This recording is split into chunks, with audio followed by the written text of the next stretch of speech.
Hi friends, நான் Karaikal doctor Nishar. நம்ம collection சேனலை சப்ஸ்கிரைப் பண்ணுங்கள்.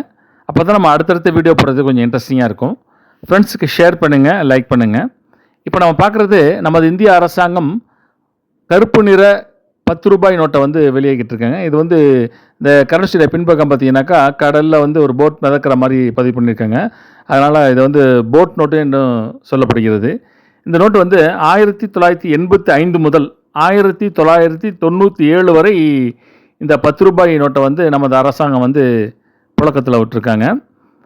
1985 முதல் 1990 வரை நமது இந்திய அரசாங்கத்துடைய ரிசர்வ் பேங்க் ஆஃப் இந்தியாவுடைய கவர்னராக பணியாற்றிய ஆர்.என். மல்ஹோத்ரா அவர்கள் கையொப்பமிட்ட இந்த கரன்சி நோட்டு, அதாவது ராம் நரேன் மல்ஹோத்ரா அவர்கள் வந்து கையொப்பமிட்ட இந்த கரன்சி நோட்டை தான் நம்ம பார்த்துட்ருக்கோம்.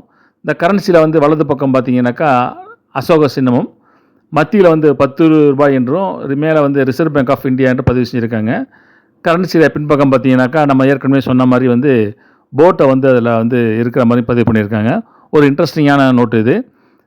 சப்ஸ்கிரைப் பண்ணுங்கள், ஷேர் பண்ணுங்கள், கமெண்ட்ஸ் பண்ணுங்கள்.